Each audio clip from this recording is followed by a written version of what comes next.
qophii iidaa sarpiraayizii assalaamu alaikum warahmatullaahi wabarakaatu wanni takka osoo nafiin uffataa caamaa maasha Allah uffata akkamiiti ka jedhuu fi meeshaalee aadaa fi faayaa bareedina ashama harka fuune Oromoo kiyya guutuu jirra jirtu isiniin jedha akkasitti argitan kanatti inni kuni jechuudha kan ajajame inshallah wa ta'ala rabbiin na laafisu Awustiraaliyaadha akkamitti akka deemu ammootuyyuu hin beekne baay'ee bareeda kaabbaa isaa natti tolee uffadhee isiniin jedha asitti ammootuyyuu meeshaa saadaa kofalee yookiin sarpiraayizii saadaa kofalee tokkoffaa irratti kaabbaa aadaa Arsii kalarii yookiin ammootuyyuu diizaayinii abbaa gadaatiin kan hojjetamedha tokko itti aansuun ammootuyyuu hordoftoota fi kabajamtoota kiyyaa qamisii qaba. Qamisii illeen kunoo callee abbaa gadaatiin yookiin kalarii yookiin ammootuyyuu diizaayinii abbaa gadaatiin kan faayame itti isaan lama asitti callee mormaa kunoo akkana bareedu kana guddaadhaan uffata ofirraa qaba. Sadaffaadha afuraffaan ammoo callee kallachaatii isiniin jedha hordoftoota fi kabajamtoota kiyyaa itti aansuun ammootuyyuu ammallee isa lammaffaa dabarre jechuu haadha buddeenatii fi haadha isheetii fi sarpiraayizii gootee rabbi isii irraa jaalatu soddaan hin qoodinii kunis kaabbama sanii isuma san lama jechuudha. Hordoftoota fi kabajamtoota kiyyaa yeroo hedduu dhayaa callee kana wanni isin sirrinnaa hubachuu qabdani kun maashaallah tabaarakallah rahmaan maashaallah rabbiin nagaan isaan haa uffisu anallee komantii jala maashaallah naan jedha osoo yeroo qabaadhee jechuudha moodelistiyyuu ta'e sila akkamii ijoollee narraa dhiisaan ta'u akkasi kanaafuyyuu yeroo tokko qoosuun bareedaadha asittillee kaabbaa tokko asittis qamisii tokko isiniin jedha kanam lamaati callee moromaa fi akkasuma ammootuyyuu callee kallachaa hin qabaa isiniin jedha calleen narra jirtu sun akkamiin narraa bareeddi ta'u uffatama ofirraa qabuuti baay'ee bareeddi kunooti inni lammaffaani akkasuma ammootuyyuu kan kallachaati maasha Allah tabaarakallah uffanni aadaa nama bareechaa dhugaa rabbi dubbachuuf bongee qaba hundi isaatuyyuu kunooti haala amma argitan kanaani bongee takka takka kunis hin qaba jechuudha. Maal kana qofa hedduu qabdi namootiin jechuudha uffata aadaa nagaafattan diizaayiniin adda addaa jira inni lammaffaan shaamizii obboleessaati obboleessaaf shaamizii ajajjee maasha Allah tabaarakallah diizaayinii isiin ajajjee fi suuraa isii irraa wanni jijjiire tokko hin jiru inni sadaffaan abbaa isiitiif suufaa jechuudha uffata aadaatiin kun akkuma sitti argitan kana kootiidha maasha Allah tabaarakallah diizaayinii isiin natti ergiteen takkallee adda hin gorree jarjaraanii garuu ammoo ka dhiyeesse isiniin jedhu hordoftoota fi kabajamtoota kiyyaa kun haala amma argitan kanaani maasha Allah baay'ee qabdi waan baay'ee qabdi gaabii jira caammaalee jechuudha jiddu galeessa tahee qarshiin isaa baasiin natti hin baay'anne jettee waan baay'ee baafteef jecha asirratti rabbiin nagaan isaan uffisee warra faa jedhee ittiin faayame ittiin bareede itti horuu rabbi isaan haa taasisu isiillee bakka kennite rabbi sii haa buusu iidaan sababeeffattee tahuu sirnaan sababeeffattee tahuyyuu rabbiin waan hundaadha muraada siyaa guutu surreelleen kunooti haala kanaani suufaa isiniin jedha kalariin adiidha gurraachillee irraa deema haa ta'u garuu yeroo suuratii fi akkasuma immoo yeroo qophii adda addaa kalariin adiimatu bareeda jechuudha. Itti aansuun ammootuyyuu kan isiin qabdu caammaa haawwalee lamaanitti abballee hundaaf dachaa bitte jechuudha isinii galee haawwalee lamaanuu haadha tiyyaa jettee haadha buddeena teettee addaan hin qoonne yeroo hedduu namni tokko akkana yoo yaadu namatti tolaa isiniin jedha kunoo caammaa jidduma galeetti tataatti tagatiirra kasaa bittinaan jette qarshii 1,000 biteef isiniin jedha lakkoofsi lachuuyyuu 39 bitee fi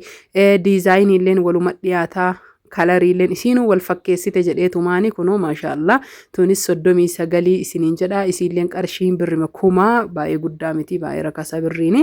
inshallah wa ta'ala rabbiin nama nagaan uffatu saanaa taasisu itti aansuun ammootuyyuu jechuu hordoftoota fi kabajamtoota kiyyaa isa kanallee alaawaan erguu heduu fi booda isinitti agarsiisuu irraa amma yoo isinitti agarsiise bareeda jedhee yaada yookiin ammootuyyuu gaabii abbaatu jira gaabii abbaa isin agarsiisa uffanni kun hedduu bareeda callee mudhiilee ni qaba akkasuma immoo tammurmaa malee qaba garuu ammootuyyuu uffadhee yeroo dhabe uffadhee isin agarsiisuu fi akkuma sitti argitan kana qaamisiin asmaraa tokkoon ka hodhame diizaayiniin jechuudha uffata baay'ee bareedaa ta'e dhiyeessaa jira jechuudha inshallah ammallee ajaja akka warri Kanaadaa kennate baay'ee jechuu laaltanii hin quuftanii yaa Allah inshallah rabbiin nagaan waa godhu. Kanaaf hordoftoota fi kabajamtoota kiyyaa inni kun kunoo akkana jira. Calleen kallachaa gugurdoon buusisiifne maaliif jenna diizaayinii bareedaa ta'ee fi kalara bareedaa ta'e ofii naa filadhu jennaaniin kanaan filadhee fi kalariin kunillee carqiin kunillee hedduu bareedaa walirraa deema jechuudha. Dirqama ka walirraa deemu tahuu qaba. Calleen callee taatee fi miti carqii irraa carqiin isiin irraa deemtu ka akkamiitii dirqama jechuudha. Sirriitti addaan baasnee hojjechiisuu yookiin ammoo tuyyuu ajachiisuun dirqama kiyyaa isiniin jedha yookiin dirqama nama hojii hundaati. Kanaaf hordoftoota fi kabajamtoota kiyyaa uffata kana anis baay'ee jaaladhe isinis warri jaalattan lakkoofsa bilbilaa duwwaa 97815 72 75 WhatsApp Telegram na dubbisa. Akkasuma uffanni Harargee illee hedduutu jira isiniin jedha hordoftoota fi kabajamtoota kiyyaa diizaayinii adda addaa kalarii adda addaa akkamiin isinii himuu danda'are ka walirratti akka surree qamisii beebii maali hedaniin kana maqaa adda addaa qaba hundi isaatu tokko tokko isaatiin ammoo isin agarsiisuu fi kana hunda diiganii deebisuun hedduu ulfaataa isiniin jedha. Kanaaf warri ajajachuu barbaadan wanni hin jirre hin jiru warri fagoo taatan ammoo Finfinneetti isinii fiduu danda'a jechuudha. Fakkeenyaaf warri Wallaggaa Harargee Jimmaa hundi isaa na bira hin jira garuu akkam isinii godhare Jimma geessuu hin danda'u Wallagga geessuu hin danda'u. Gaabiin isa kana oriijinaala baay'ee guddaadha tokkoffaadha. Wanni isin sirriin hubachuu qabdani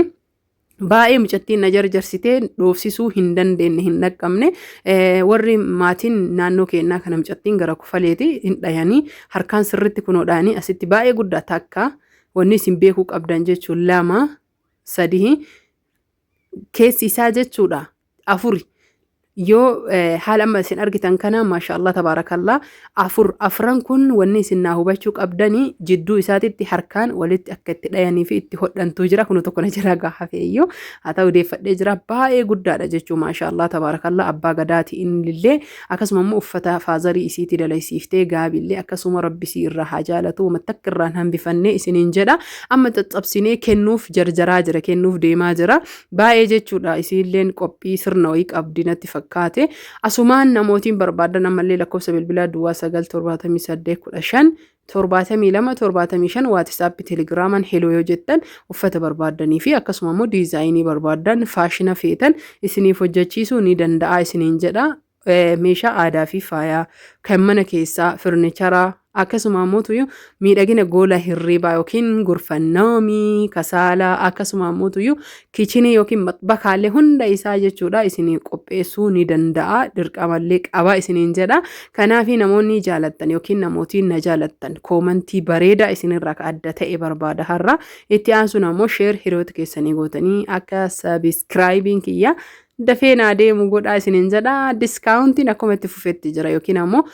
uffata aadaa meeshaa aadaa kamirrattuu jechuudha qarshii isaa bakka jechuun ittiin gurguramurraa ni hir'ata isiniin jedha. Maashaallah haala kanaan kunoo fuudhee geessuuf deemaa jira. Namootiin hedduun ajaja adda addaa qabdan hundi keessanuyyuu tokkoon keessanii kuni yeroo gaabii fuudhuudha. Tokkoon keessan warri ajaja qabdan beellullee ni jira. Mee subscribe like share godhaa nagaatti horaa bulaa isin jaaladha isin kabaja.